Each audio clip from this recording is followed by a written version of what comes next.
Ah mais je peux en faire en deuxième. Ah ouais, non mais là la physique comprend rien. Ces derniers temps, les développeurs de Forza Horizon 5 ont décidé de nous régaler avec une mise à jour qui n'ajoute pas 4 voitures, comme c'est le cas d'habitude, mais 8. Il y en a 2 par semaine. À chaque fois, il y a une vraie nouvelle exclusivité Forza Horizon 5, plus à côté de ça, un retour d'un ancien Forza. Et cette semaine, le retour d'un ancien Forza, c'est ceci, le Volkswagen Double Cab, qui, si je ne dis pas de bêtises, était un DLC de Forza Horizon 4. Alors d'origine, c'est pas fou, hein. Personnellement, je l'appelle le Van Saucisse, ce véhicule-là. Parce que très honnêtement, je fais pas partie de la communauté ultra fan des Volkswagen Combi et des Volkswagen, on va dire, rétro.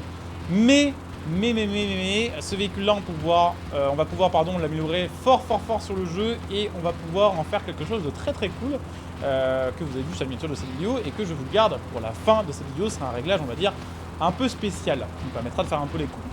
Là, il est complètement d'origine. D'origine, il se débloque avec 50 et quelques chevaux, ça fait 1100 kg, donc forcément les performances...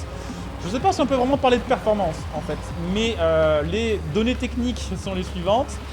0 à 100 en 26 secondes et vitesse de pointe à 115 km/h. Donc voilà, forcément de base...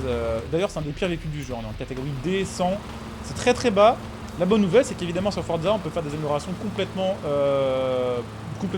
débiles, on va dire ça comme ça, qui vont nous permettre de le transformer en un truc plutôt fun à conduire. Mais c'est vrai que d'origine, voilà, c'est pas foufou, surtout qu'on a déjà le combi sur le jeu. Le combi est, je pense, un peu plus légendaire que le double cab. Enfin, en tout cas, je pense que c'est ce que se disent les fans de Volkswagen. Je ne sais pas, hein, si vous en faites partie, vous pouvez me dire en commentaire. Mais nous, on va pas passer 1000 ans à le conduire d'origine, on va vite aller le customiser et vite aller l'améliorer. Parce que, honnêtement, de base, moi personnellement, ça ne me fait pas rêver. Heureusement qu'il y a des améliorations. Après, il a une bonne tronche, c'est sûr, le Néo rétro, enfin pas du tout le Néo rétro, le rétro tout court, bien arrondi, avec les volants format bus à l'ancienne, avec la mécanique simple et tout ça, c'est un truc que j'aime bien. Juste, le combi, c'est pas plus mon truc que ça. Mais ça tombe bien, parce qu'on va aller l'améliorer. On va juste faire une petite dernière pointe là à la VMAX, en descente. Oh, un petit 125 en descente là. Non, 125, si, ouais. 126. Oh, le moteur qui va exploser là. 128. Bon, 128, on n'aura pas plus. On va tester le freinage aussi. Bon. C'est pas dingue. Mais encore une fois, bon, là, j'ironise un peu là-dessus. Évidemment, je sais bien que quand ils ajoutent une voiture comme ça sur le jeu, c'est pas pour les performances. Je sais que c'est pour les collectionneurs. Je sais que c'est pour tout simplement faire plaisir à une partie de la communauté qui demande ce genre de véhicule. C'est juste pas mon truc full stock. Mais on a les améliorations et on va regarder un petit peu ce qu'on peut lui faire. Alors en vrai, je pense que c'est plus ou moins les mêmes améliorations que sur Forza Horizon 4. C'est-à-dire qu'on va retrouver à peu près les mêmes swaps, avec beaucoup de 4 cylindres, et surtout avec El Famoso, Flat 6 4 litres qui viennent chez Porsche. Ça doit venir de la GT3 ou ouais, GT3 RS, qui fait 500 chevaux avant amélioration.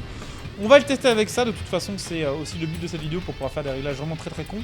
Juste avant, on va quand même tester notre double cab avec le moteur de base, mais full, pour voir un peu quelle puissance ça peut sortir. Alors je l'ai peut-être pas précisé, mais de base on est sur un 4 cylindres 1,5 litre je crois, et là effectivement avec le réalisage et tout ça, on arrive en 2,5 litres. Et maintenant, en vrai, avec les améliorations de poids, il fait moins d'une tonne et il fait 230 chevaux. Donc en vrai, ça commence à causer sérieusement. Après, bon, dans tous les cas, je pense qu'il n'y a aucune catégorie de performance sur le jeu où il sera vraiment bien performant. Parce que le véhicule est très haut, mine de rien, et les suspensions, même à mon avis en kit course, sont vachement souples. Donc dans tous les cas, c'est un véhicule qui va prendre des roulis, c'est un véhicule qui va pas être ultra performant. Mais voilà, encore une fois, pour les passionnés de la marque Volkswagen, pour ceux qui apprécient le RP ou jouer avec des véhicules un peu rétro, ça peut être sympa, hein, effectivement. Alors on se dit qu'on passe en 673, on n'a pas les gommes flancs blancs? Ah si, ça par contre c'est joli, ça j'avoue, ça lui fait une gueule de fou. Je sais pas trop dans quelle catégorie je vais le mettre, pour être honnête pour l'instant, là je découvre un peu les pièces d'amélioration, je sais même pas vraiment si on va se faire un bulle de course. On va dire que je tâtonne un peu pour savoir ce que je vais en faire. Comme je pense beaucoup de joueurs qui vont voir ce véhicule là sur le jeu et qui vont se dire mais qu'est-ce que c'est, pourquoi ils mettent ça? Pourquoi pas, hein, voilà tout simplement. Dites-vous que sur Horizon 4 c'était un DLC, que c'est un véhicule payant, je crois. Et que bon, en vrai je préfère que ce soit un ajout graphique qu'un ajout payant. Côté amélioration, on est en classe B. On est en 611. Je pense qu'on va juste réduire la puissance et se dire qu'on se fait un build de top C. Je pense que ce sera le plus intelligent à faire avec ce véhicule-là. Alors par contre, ça va être chiant à régler. Bon, c'est parti. Au final, je l'ai mise en top C. Et il y a quand même une petite feature cool sur ce véhicule-là, c'est que quand vous le changez de couleur à l'extérieur, ben, l'intérieur change aussi de couleur. En fait, c'est d'une seule pièce. Donc si vous mettez votre combi rose, l'intérieur sera rose. Voilà. On essaye de trouver ce qu'on peut pour s'amuser. Mais en vrai, on sait... Ah non, j'allais dire il joue bien, mais ce serait mentir en fait. Ah ouais, non, mais c'est chaud. Ah non, ce sera un gros mensonge de vous dire en top C il est cool. Ouais, non. En fait, le problème, c'est que l'avant passe bien, mais c'est que l'arrière il est tout léger parce qu'il n'y a pas de poids. Et c'est un enfer en fait, parce que l'arrière est en mode Holiday on Ice tout le temps, c'est le patinage artistique tout le temps l'arrière. Donc pour bien prendre les courbes, c'est pas terrible. Après par contre, c'est vrai que c'est marrant à conduire.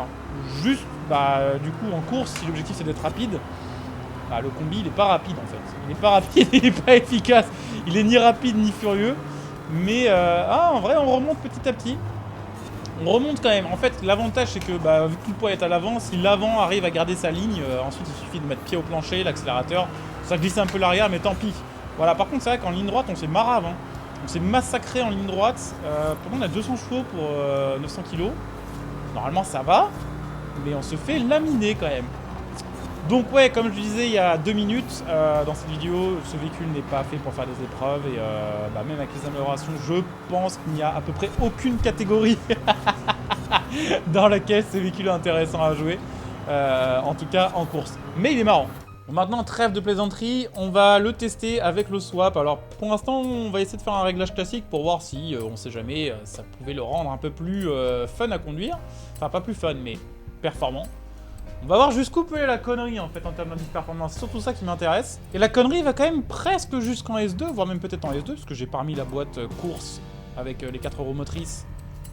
Oh, il doit y avoir moyen de taper le S2 avec les bons réglages, mais par contre la connerie va quand même jusqu'à 1000 chevaux, ce qui est quand même assez improbable, hein, 1000 chevaux, enfin 957 chevaux pour 1100 kg, ça commence à faire, mais peut-être pas de S2, hein. Je pense qu'il y a moyen de magouiller un truc avec les jantes. Après, moi, je vais laisser les jantes d'origine parce que je trouve qu'elles ont un petit style sympa. Et vous voyez, S2. Donc, ce truc-là peut passer de la pire catégorie du jeu à la meilleure catégorie du jeu en multi. Après, est-ce que ça en fait un truc performant? J'en suis pas sûr. À l'arrière est toujours un peu ingérable. Pourtant, j'ai mis le kit Forza et j'ai mis plus d'appui à l'arrière. Et en vrai, là, on a un résultat qui est encore plus bizarre. On a un résultat où le véhicule en virage, en fait, il se trafe, il tourne pas, il glisse sur le côté. Parce qu'en fait, l'avant sous-vire avec les 4 motrices Forza et l'arrière survire. Mais les deux en même temps, du coup, ça donne un truc un peu chelou. Donc bon, vraiment, encore une fois, il y a des véhicules sur le jeu qui sont ajoutés pour les collectionneurs. Il y a des voitures qui sont ajoutées pour la course, des voitures qui sont ajoutées pour le multi. Il y a des voitures qui sont ajoutées avec une feature, on va dire, particulière. Ce véhicule-là, c'est pour le fun. Et en vrai, c'est vrai que même si je le trouve pas très performant depuis le début de la vidéo et que je l'appelle le van saucisse, je sais pas vraiment pourquoi, parce qu'en vrai, il y a pire sur le jeu, mais on l'appelle comme ça. Je dois avouer que je m'amuse bien en fait en conduisant, parce que la conduite est fun. Et plus fun que pas mal de voitures sportives modernes qui peuvent être considérées comme fun. Ça, c'est vraiment fun, parce que on sent que c'est un peu les limites de la physique Forza aussi, en fait. Mais en parlant de limite, je vais vous montrer un truc incroyable. Ce truc incroyable, c'est évidemment les wheelies, comme vous l'aurez vu sur la miniature de cette vidéo. J'ai pas trop fait sur ce jeu des builds wheelies, c'est vrai que j'en ai fait plus sur Forza Horizon 4. Mais ce véhicule-là, pour les wheelies, marche quand même plutôt pas mal. Il y a peut-être tout simplement moins de véhicules qui s'y prêtent aussi sur ce jeu. C'est vrai que lui, quand même, je sais pas si c'est à cause des répartitions des masses ou quoi. Mais putain quoi. Ah ouais, en fait on peut faire pire que ce que je pensais encore en fait. Ah ouais, ok d'accord. Ok, je m'attendais pas à ça. Je savais que ça allait faire du wheelie, ça c'était sûr, parce que sur Horizon 4 on pouvait aussi en faire. Mais là c'est une dinguerie. Est-ce que du coup... Ah mais je peux en faire en deuxième. Ah ouais, non mais là la physique comprend rien. Et what the fuck. Ah attendez, est-ce qu'on peut faire pire? Genre si je commence en troisième, sur combien de mètres je peux faire le wheelie? Est-ce qu'en troisième il a assez de couple? Ah non malheureusement. Le mieux qu'on va faire, je pense, c'est le décollage en deuxième. Et encore, ça dépend de la route. Ah, comment on a fait pour faire un truc aussi con? Alors peut-être avec la route dans l'autre sens, je sais pas, peut-être qu'il faut que la route soit un petit peu en montée pour que ça marche mieux. Mais là on a réussi à faire un win quand même assez long là quand on se tapait la barrière à tout ce qui va avec. Alors après il y a des voitures sur le jeu qui font des trucs encore plus obscurs, genre le wheelie en marche arrière, ça c'est pas très répandu mais il y a des véhicules qui le font. Alors attendez, je pense qu'il y a une strat. Ok, il y a clairement une strat. Il y a une strat en fait, c'est de remettre des coups de gaz quand le véhicule retombe sur ses roues parce que le rebond des suspensions, si vous mettez l'accélération au bon timing, ça le fait rebondir encore plus en fait. Ah ouais. Ah mais du coup, vous pouvez faire des wheelies. Ah genre 400, peut-être pas 400, j'abuse un peu. Donc faut faire des roulés à 200 km/h. Ah, il faut avoir le bon timing. Faut commencer à accélérer quand le véhicule retombe. Et faut pas aller trop vite parce qu'après l'aéro du véhicule fait que on peut juste pas accélérer assez fort. J'avoue que des bulles comme ça sur le jeu, j'en ai pas vu beaucoup. Hein. Et ouais, il y a aussi un peu la roue sur laquelle on est qui va changer les choses. Je pense que dans le sens de la descente, ça marchait mieux. Bah en tout cas, clairement, ça faisait longtemps que j'avais pas ri aux éclats comme ça sur Forza. Ah ouais, on peut vraiment le faire durer en plus. Hein. C'est vraiment une connerie, mais absolue. Hein. Tout est dans le timing. Donc ça se fait très bien, ça peut être une raison de le débloquer, je pense que c'est un des seuls véhicules sur le jeu avec lesquels on peut faire ça. Il y en a quelques-uns, mais vraiment il n'y en a pas beaucoup. Les bulles de wheeling, c'est vraiment pas avec tous les modèles. Donc voilà, j'espère que cette vidéo vous aura quand même donné envie, peut-être, sait-on jamais, hein, de l'essayer, ce petit Volkswagen, pour voir un petit peu ce qu'il donne de votre côté, si vous arrivez à faire mieux que ça côté wheelie. Ah ouais, je peux même abuser en freinant un peu, si j'ai le bon timing, on peut faire des dingueries. Hein. Attendez, je teste une dernière fois.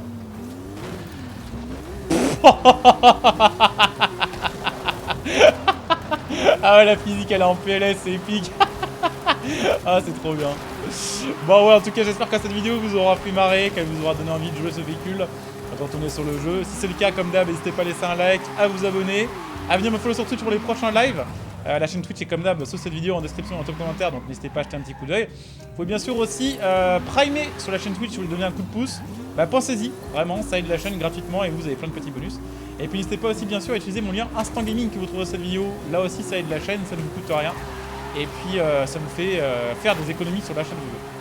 Donc voilà, on va s'arrêter là-dessus. Petit wheeling en vue intérieure, problème, histoire de donner un petit aperçu qu'on n'a pas souvent sur le jeu. Ah, c'est bizarre, j'ai l'impression que ça penche moins. Ah, tout est dans le sens de la route, c'est trop bizarre, hein, vraiment. Alors attendez, what the fuck, parce que là, le véhicule est complètement possédé, il fait pas du tout ce que je veux. Quel enfer, bordel de merde. Alors c'est vrai que par contre là, sur un bulle comme ça, faut pas s'attendre à avoir du grip, il y en a aucun. Ah ouais, quand même, hein, ça dure un peu. Mais ça fait pas l'effet que je pensais en vue intérieure. Ça fait moins, ça fait moins. Donc, bah écoutez, on va s'arrêter là avant... Ah, voilà. Parfait. Allez, bah vous savez quoi, je coupe la vidéo ici. Je vous dis à très bientôt. Bonjour à tous, ciao.